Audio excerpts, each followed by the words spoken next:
নমস্কার বন্ধুরা, সুনন্দা রান্নাবাটি চ্যানেলে সবাইকে স্বাগত।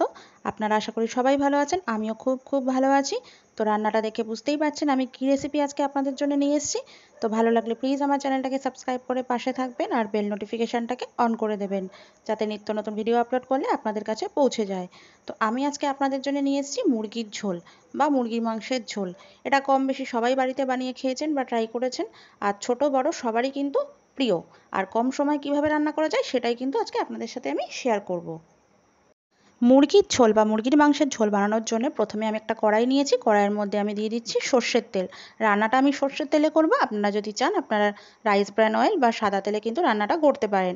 এটা যে যার মতন পছন্দ করেন সেইভাবে করবেন। তো আমি রেডি করে রেখেছিলাম আলুটাকে নুন হলুদ মাখিয়ে। তো নুন হলুদ মাখানো আলু কিন্তু আমি তেলের মধ্যে দিয়ে দিচ্ছি। এবারে লাল লাল করে কিন্তু ভেজে নিচ্ছি। তো এটা লাল লাল করে আমি ভেজে নেব। বন্ধুরা, আলুগুলো ভাজা হয়ে গেছে। এবারে আমি আলুগুলো একটা পাত্রের মধ্যে তুলে নিলাম। এবারে কড়াইয়ের মধ্যে যে সর্ষের তেল ছিল সেই সর্ষের তেলের মধ্যে আর কিছুটা সর্ষের তেল অ্যাড করলাম। ফোড়নের জন্য দিয়ে দিলাম গোটা জিরে, তেজপাতা আর গোটা গরম মশলা আর চিনি। আর চিনিটা দিয়েছি কালারের জন্যে, কালারটা ভালো হবে। এবারে আমি দিয়ে দিচ্ছি আদা আর রসুন বাটা। বন্ধুরা, আদা রসুন বাটা দেওয়ার পরে আমি ভালো করে নাড়াচাড়া করে নিচ্ছি। এখন আমি দিয়ে দিলাম পেঁয়াজ বাটা। পেঁয়াজ বাটা দিয়ে বেশ ভালোভাবে একটু নাড়াচাড়া করে নেব, কারণ পেঁয়াজ আদা রসুনের কিন্তু একটা কাঁচা গন্ধ থাকে, তো সেটা কিন্তু খেয়াল রাখতে হবে। এখন আমি দিয়ে দিচ্ছি গোটা গোলমরিচ, লাল লঙ্কা আর জিরে বাটা। দিয়ে দিচ্ছি স্বাদ মতো লবণ আর পরিমাণ মতো হলুদ গুঁড়ো। এরপরে সব কিছু ভালো করে একসাথে কষিয়ে নেব। মশলা থেকে কিছুটা তেল বেরিয়ে এসছে। এখন আমি যে ম্যারিনেট করা মাংসটা রেখেছিলাম বা যে মাংসটা মেখে রেখেছিলাম, মাংসটা আমি টক দই, নুন আর হলুদ দিয়ে কিন্তু মেখে রেখেছি। এখানে কিন্তু কোনো পেঁয়াজ রসুন বা কোনো মশলার ব্যবহার করিনি, যেহেতু আমি মশলাটা কষিয়ে নিয়েছি।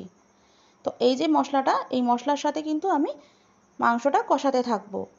তো যত বেশি কষাবো তত কিন্তু রান্নার টেস্টটা দ্বিগুণ বাড়বে। তো দেখতেই পাচ্ছেন বন্ধুরা কতটা ভালো কষানো হয়েছে আর তেল ছেড়ে দিয়েছে। তো এরকম রান্না কিন্তু আপনারাও অবশ্যই বাড়িতে ট্রাই করবেন।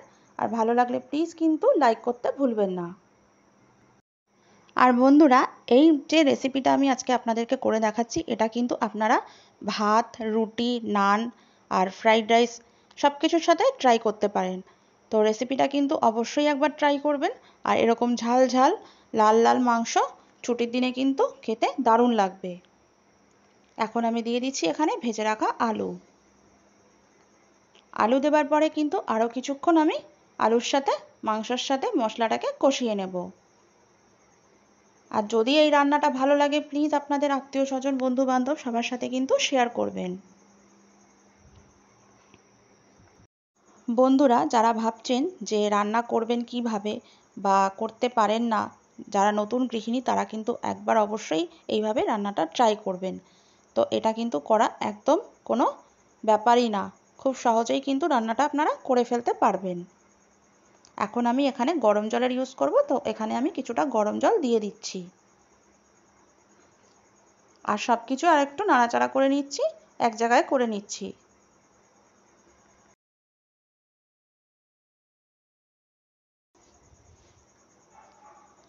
এবারে ঝোলটা ফুটতে শুরু করেছে। মাংস আর আলু সেদ্ধ হওয়া পর্যন্ত একটু অপেক্ষা করতে হবে। তো আমি এখানে 15 মিনিট মতন কিন্তু রান্নাটা করেছি। তো আর কিছুক্ষণ হলেই কিন্তু আমার রান্নাটা কমপ্লিট হয়ে যাবে। তো তার জন্য একটু অপেক্ষা করতে হবে। তো বন্ধুরা, দেখতেই পাচ্ছেন রান্নাটা কিন্তু আমার প্রায় হয়ে গেছে। এবার ওপর থেকে আমি শাহি গরম মশলা দিয়ে দিচ্ছি। যেহেতু শাহি গরম মশলা, সেটা খুবই সামান্য পরিমাণে কিন্তু আমি দিচ্ছি। তো মুরগির মাংসের লাল ঝোল কেমন লাগছে অবশ্যই কিন্তু জানাবেন। আর রান্নাটা কিন্তু অবশ্যই একবার ট্রাই করবেন। আর আপনাদের নিত্য নতুন যদি রেসিপি পেতে হয় তাহলে কিন্তু আমার চ্যানেলটাকে অবশ্যই সাবস্ক্রাইব করতে হবে।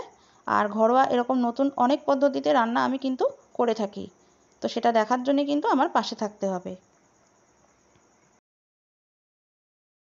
তাহলে বন্ধুরা, আপনাদের বাড়িতে আপনারা অবশ্যই কোনো উইকডে বা হলিডেতে কিন্তু এই রেসিপিটা ট্রাই করবেন। আর খুব কম সময় হয়ে যাবে, আগেও বলেছি। এটা করার কিন্তু কোনো ঝামেলা নেই, শুধু রেডি রাখলেই কিন্তু ঝামেলা শেষ। তো রান্নাটা কিন্তু হয়ে গেছে, আমি আপনাদেরকে পরিবেশন করে দেখালাম। ভালো লাগলে প্লিজ লাইক, শেয়ার, কমেন্ট আর সাবস্ক্রাইব করতে ভুলবেন না। আজকের মতন ভিডিওটা আমি এখানেই শেষ করছি। ভালো থাকবেন, সুস্থ থাকবেন, আর একটা অন্য নতুন কোনো ভিডিও নিয়ে আসবো। আজকের মতন এখানেই টাটা।